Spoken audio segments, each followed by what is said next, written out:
we turn product confusion into confident picks. If we earn your trust today, return the favor with a subscribe so we can tackle the next lineup.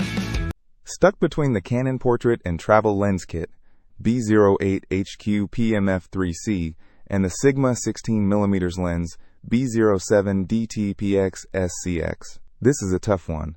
Versatility versus specialized brilliance, indeed. The Canon kit seems like a no-brainer for beginners. Two lenses, the 50mm f/1.8 and the 10 to 18mm zoom, ready for portraits and landscapes. But are they actually good or just convenient? They're surprisingly good for the price, especially renewed at around $349. Imagine snapping portraits with that 50mm. That f/1.8 aperture creates a beautiful, soft background. Then, boom, switch to the 10 to 18mm for those epic wide shots on your travels. Think mountain ranges, cityscapes. The Sigma, though, is laser-focused. Just one lens, a 16mm prime, but with a times-massive times f/1.4 aperture. That's 2 whole stops faster than the Canon's widest. What does that really mean for image quality and usability? Let's dive into what makes them tick, and figure out which one's right for you. Okay, so the Canon kit gives you that versatile zoom range, 10 to 18mm.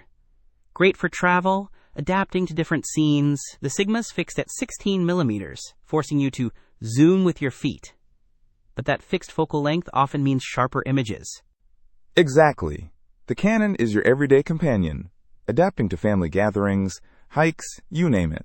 Plus, that STM stepping motor gives you smooth, quiet autofocus, which is a asterisk huge plus if you're shooting video. No noisy focusing, ruining your audio. But the Sigma's f/1.4 aperture isn't just a number, it's a low-light beast. Think crisp, clear night shots, concert photos, even astrophotography, without cranking the ISO and getting grainy images. And that shallow depth of field? Pro-level bokeh. Guaranteed. Here's the core question. Are you a jack-of-all-trades photographer, or are you chasing a specific aesthetic? Right. The Canon gives you options, but the Sigma types excels in low light and shallow depth of field. Also, the Canon kit with both lenses weighs about 1.3 pounds, while the Sigma is lighter at just over 14 ounces. Something to consider if you're hiking all day. So it boils down to your priorities and your camera mount. Canon lenses for Canon cameras, Sigma 16mm for Sony E-mount cameras. Are you just starting out with a Canon Rebel? Or are you a Sony shooter craving that creamy bokeh? If you want an adaptable, beginner-friendly kit for various situations and you're shooting Canon, the Canon kit is a solid, affordable choice. But if you crave exceptional low-light performance, that artistic blurry background, and you're on Sony, the Sigma wins, hands down. Exactly. The Canon is like a reliable Swiss Army knife. The Sigma is a specialized scalpel for artistic expression. Either way, get out there and make some magic. Don't miss out on our next in-depth review to help you make smarter purchasing decisions.